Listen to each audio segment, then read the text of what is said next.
សូមជម្រាបសួរពុកម៉ែបងប្អូនទាំងអស់គ្នាថ្ងៃនេះខ្ញុំមកប្រកាសអង្កែបចំនួន20គូបន្ថែមទៀតបាទគឺយើងដាក់អានេះទៅ2ទេតែឥឡូវកំពុងម៉ាស៊ីនកំពុងតែមានបញ្ហាចុះយើងសេរីម៉ាស៊ីនសិនបាទខ្ញុំដាក់ទៅ2ទេគឺវាបាញ់សពហើយអញ្ចឹងវាក្រពេញដែរតែគ្រាន់តែយើងវាចំណាយពេលយូរបន្តិចបាទដោយសារវាមានវ៉ានបាញ់ទឹកទៅ2ទេតែ2ហ្នឹងគឺសពបងប្អូនបាទគឺវាចេញក្រៅខ្លះតែវាសពល្អទេបើសិនជាយើងដាក់3 4វាសពដែរតែវាឆាប់ទឹកឆាប់ពេញពេកអញ្ចឹងបងប្អូនបាទហើយម៉ាស៊ីននេះក៏មិនសូវដាក់2chứក៏វាមិនសូវប្រើកម្លាំងខ្លាំងដែរបាទគឺយើងប្រឆេះមកកម្លាំងហ្គេមកគឺវាអាចវិលហើយបាទនេះកូនក្អុកយើងបាទយើងដាក់ចំណីរួចហើយបាទកូនក្អុកមានចំនួន2ត្រង់ក្នុងមួយត្រង់ហើយនោះទឹកតូចទេទៅបាន3 4ថ្ងៃទេបាទហើយយើងប្រកាសបន្ថែមទៀតបាទដោយសារបងប្អូនគាត់កំងច្រើនបាទហើយយើងអត់មានកូនកែបឲ្យគាត់ទេបាទហើយនឹង2 3ថ្ងៃទៀតយើងប្រកាសខាងនេះទៀតហើយយើងធ្វើអាយបន្ថែមទៀតបាទយើងធ្វើអាយបន្ថែមទៀតនេះកូនក្អុកតិចទេបងប្អូន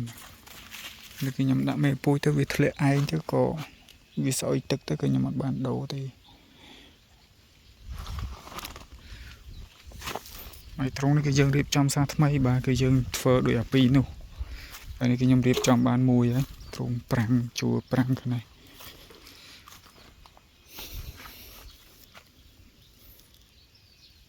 ហើយខ្ញុំមិនប្រកាសទៅខាងប៉ុណ្នេះទេបងប្អូនណាគឺនៅផ្ទះទៀតខ្ញុំប្រកាសបន្ថែមទៀតបាទតែនៅផ្ទះខ្ញុំអត់សូវដែរបានថតទេដោយសារទុកឲ្យបងគាត់អ្នកប្រកាសចឹងគាត់អ្នកធ្វើគាត់អ្នកប្រកាសចឹងខ្ញុំអត់បានថតទេខាងបងគឺខ្ញុំថតតែផុសខ្ញុំធ្វើនៅស្រែនេះទេបាទចឹងខ្ញុំធ្វើពីអ្នកបងខ្ញុំគឺចូល30ត្រង់ហើយបងប្អូនបាទហើយជាអាចនឹង30ត្រង់ដោយសារឆ្នាំមុនគឺតម្រូវការច្រើនបាទយើងប្រកាសបានតិចទេឆ្នាំមុនបាទឆ្នាំនេះយើងនឹងព្យាយាមផ្គត់ផ្គង់ឲ្យបានបាទតាមតម្រូវការពុកម៉ែបងប្អូនបាទនេះក៏កូនក្អុកដែរតិចទេបងប្អូនអានេះបើជាខ្ញុំទុកធ្វើមេពូជឆ្នាំក្រោយអានេះ400-500ក្បាលជាងគិតទៅវាអាចបាន200គូដែរអញ្ចឹងយើងអាចទុកអានេះធ្វើមេពូជទេយើងទុកដើមរដូវអញ្ចឹងវាអាចថាឆាប់ពងឆ្នាំក្រោយអាចប្រកាសបានយកពេលមួយឆ្នាំយើងអាចប្រកាសបានបងប្អូនបាទខាងនោះត្រង់មេពូជបងប្អូនតូចពីនោះត្រង់មេពូជនេះខ្ញុំប្រើមេពូជទៅ50គូទេបាទនៅផ្ទះប្រហែលជា700គូទៀតដោយសារមេពូជខ្ញុំខ្វះបងប្អូនបាទចឹងប្រកាសឆ្នាំនេះក៏ប្រកាសព្យាយាមនឹងប្រកាសបាទទោះមេពូជតិចក៏យើងព្យាយាមនឹងប្រកាសឲ្យបានច្រើនបាទចំនួន5ត្រង់អានេះយើងកែត្រង់បានមួយបងប្អូនបាទគឺយើងពណ៌រស័យបែបនេះគឺពេលប្រកាសយើងស្រួលបាទងាយស្រួលពេលចងចេះគឺយើងអត់ស្រួលទេតែបើបងប្អូនចាំសាច់បងប្អូនអាចធ្វើបែបនេះបានអត់អីទេ